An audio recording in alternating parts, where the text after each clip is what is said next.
ಬೆಳಗಾವಿ ಜಿಲ್ಲೆಯ ಸವದತ್ತಿ ಬಳಿ ಉಪಮುಖ್ಯಮಂತ್ರಿ ಡಿಕೆ ಶಿವಕುಮಾರ್ ಆಪ್ತನ ಕಾರು ಅಪಘಾತವಾದ ಹಿನ್ನೆಲೆಯಲ್ಲಿ ತೀವ್ರ ಗಾಯಗೊಂಡ ರಾಜೇಂದ್ರ ಪ್ರಸಾದ್ ಹುಬ್ಬಳ್ಳಿಗೆ ಆಗಮಿಸುತ್ತಾ ಇದ್ದಂತೆ ಡಿಸಿಎಂ ಡಿಕೆ ಶಿವಕುಮಾರ್ ಹುಬ್ಬಳ್ಳಿಗೆ ಆಗಮಿಸಿದ್ದಾರೆ. ಆಂಬ್ಯುಲೆನ್ಸ್ ಮೂಲಕ ರಾಜೇಂದ್ರ ಪ್ರಸಾದ್ರನ್ನ ಹುಬ್ಬಳ್ಳಿಗೆ ಕರೆತಂದಂತ ಆಪ್ತರು ಎನ್ಎಂಆರ್ ಸ್ಕ್ಯಾನಿಂಗ್ ಸೆಂಟರ್ನಲ್ಲಿ ಸ್ಕ್ಯಾನಿಂಗ್ ಮಾಡಿಸಿದ್ದಾರೆ. ರಾಜೇಂದ್ರ ಪ್ರಸಾದ್ ಆರೋಗ್ಯ ವಿಚಾರಿಸಲು ಸ್ಕ್ಯಾನಿಂಗ್ ಸೆಂಟರ್ಗೆ ಡಿಕೆಶಿ ಹುಬ್ಬಳ್ಳಿಗೆ ಆಗಮಿಸಿದ್ರು. ಸರ್ಕಾರಿ ಕೆಎಸ್ ಹಿರಿಯ ಅಧಿಕಾರಿ ರಾಜೇಂದ್ರ ಪ್ರಸಾದ್ ಸಾವು ಬದುಕಿನ ಮಧ್ಯೆ ಹೋರಾಟ ನಡೆಸಿದ್ದು, ಆಪ್ತನ ಅಪಘಾತ ಸುದ್ದಿ ತಿಳಿದು ರಾತ್ರೋರಾತ್ರಿ ಹುಬ್ಬಳ್ಳಿಗೆ ಡಿಸಿಎಂ ಡಿಕೆ ಶಿವಕುಮಾರ್ ಆಗಮಿಸಿ ವೈದ್ಯರ ಜೊತೆ ಸಮಾಲೋಚನೆ ಮಾಡಿದ್ರು. ಬೆನ್ನು ಹಾಗೂ ಕುತ್ತಿಗೆ ಬಳಿ ಮೂಳೆ ಮುರಿದಿರುವ ಬಗ್ಗೆ ಅನುಮಾನ ವೈದ್ಯರು ವ್ಯಕ್ತಪಡಿಸಿದ್ರು. ವೈದ್ಯರ ಸಲಹೆ ಪಡೆದು ಹುಬ್ಬಳ್ಳಿಯಿಂದ ಏರ್ಲಿಫ್ಟ್ ಮಾಡಲು ಅಧಿಕಾರಿಗಳಿಗೆ ಸೂಚನೆಯನ್ನ ನೀಡಿ ಡಿಕೆ ಶಿವಕುಮಾರ್ ಅವರು ತೆರಳಿದ್ರು. ಒಳ್ಳೆ ಡಾಕ್ಟ್ರು ಅಂತೇಳಿ ನಮ್ಮ SP ಅವರು ತಿಳಿಸಿದ್ರು.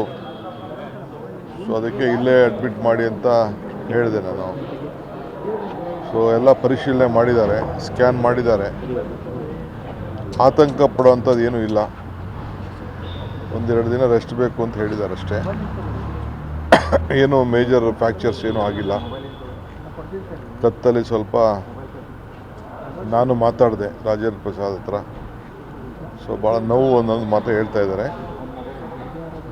ಮಿಕ್ಕಿದೆಲ್ಲ ಒಂದೆರಡು ದಿನ ಅಷ್ಟೊತ್ತಿಗೆ ಸರೋಗ್ತದೆ ಅಂತ ಹೇಳಿದ್ದಾರೆ. ದೇವಿ ಎಲ್ಲ ಮನೆ ಕಾಪಾಡಿದ್ದಾಳೆ ಅನಿಸ್ತದೆ. ಯಾಕೆಂದರೆ ಗಾಡಿ ನೋಡಿದ್ರೆ ಪಾಪ ಒಂದು ಹುಡುಗ ಆಕ್ಸಿಡೆಂಟಲ್ಲಿ ಸತ್ತಿದ್ದಾನೆ. ಪಾಪ ಅವ್ರ ಕುಟುಂಬಕ್ಕೆ ನಾನು ಭೇಟಿ ಮಾಡೋಂಥ ಕೆಲಸ ನಮ್ಮ ಮಂತ್ರಿಗಳಿಗೆಲ್ಲ ಕಳಿಸ್ಕೊಡ್ತೀನಿ. ನಾನು ಎಲ್ಲ ಮುಗಿಸ್ಕೊಂಡು ಯಾವತ್ತೂ ಒಂದಿನ ಹೋಗ್ತೀನಿ. ಸೊ ಆದ ಸಾವಿಗೆ ನಾವೆಲ್ಲ ಆ ನೋವಿನಲ್ಲಿ ನಾವೆಲ್ಲ ಇರಬೇಕಾಗ್ತದೆ. ಸೊ ಡ್ರೈವರ್ ಹತ್ರನೂ ಮಾತಾಡಿದೆ. ಡ್ರೈವರ್ಗೂ ಸ್ವಲ್ಪ ಎದೆ ನೋವು ಅಂತ ಹೇಳಿದ್ದಾನೆ. ಅವನು ಹಾಸ್ಪಿಟಲ್ ಇದ್ದಾನೆ.